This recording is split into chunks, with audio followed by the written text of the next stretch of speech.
Next on stage, pioneering psychologist and best-selling author Angela Duckworth.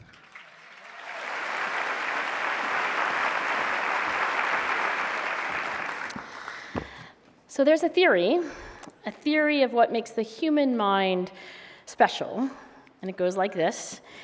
People are the only creatures on Earth that use words. Language, the theory goes, language is the big breakthrough because it is words that enable people to share ideas. There's no other animal on the planet that does that, not even our closest cousins, the chimpanzees. Now, chimps are very smart, actually. They solve puzzles and they use tools. Chimps can experience compassion and jealousy and joy and even grief. A chimp can watch another chimp get a stick and poke it into a termite hill and fish out a bunch of tasty grubs, and then walk over and use the same trick. Very smart. But what chimpanzees cannot do is tell stories. Now, when a person strings together a few words and makes a sentence, they've magically created a mental movie that any other person can watch. Here's an example. Here's a sentence that many of us have read before. "Where's Papa going with that axe?" Fern asks her mother. Of course, that's E.B. White in the first line of Charlotte's Web. And when you hear that sentence without any effort at all, you start playing a little movie in your head. You see a little girl and her mother, and already you know that Papa was just here, but now he's gone, and Fern wants to know why he strolled by with all things an axe. Now, if you're a writer, you may be thinking, yeah, of course, that's what writers do. They conjure images, they conjure ideas. If you do it right, words conjure emotions too. But as a psychologist, I urge us all to reckon with the miracle of words. "Where's Papa going with that axe?" Fern asks her mother.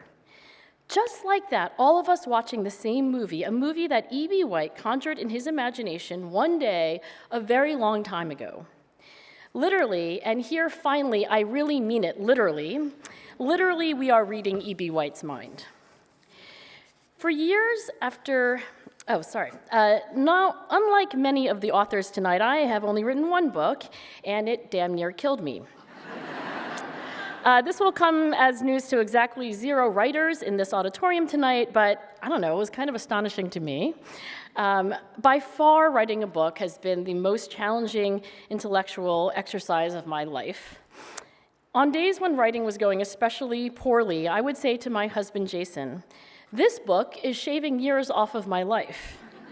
Sometimes I would joke that I could feel my telomeres shortening. Okay, now that's gallows humor for scientists. I know some of you got the joke, but for those who did not, telomeres are those little biochemical bookends on your DNA. And each time a cell divides, the telomeres get a little shorter. And when they drop below a certain length, that's when your cell knows it's time to call it quits. So it's probably not true that my telomeres are any shorter. I'm not sure, actually, but it may not be true that my telomeres are shorter for having written a book. It's unlikely I shortened my life expectancy, but God, writing a book is so hard. It sure felt that way. For years afterward, and then going back to my day job as a professor, I would not admit to anyone, not even myself, that I was glad that I'd done it. But upon reflection this evening, I can declare to all of you that the sacrifices any writer makes to string together words into sentences and stories and books, well, it is worth it. And here's why. A chimpanzee can have a good idea, actually a very good idea, but only by sharing ideas is it possible to achieve cumulative wisdom. When a smart chimp dies, its clever ideas die with it. Toward the end of his life, E.B. White said, "Immortality is to be found between the covers of a book. Truer words were never written." Thank you so much.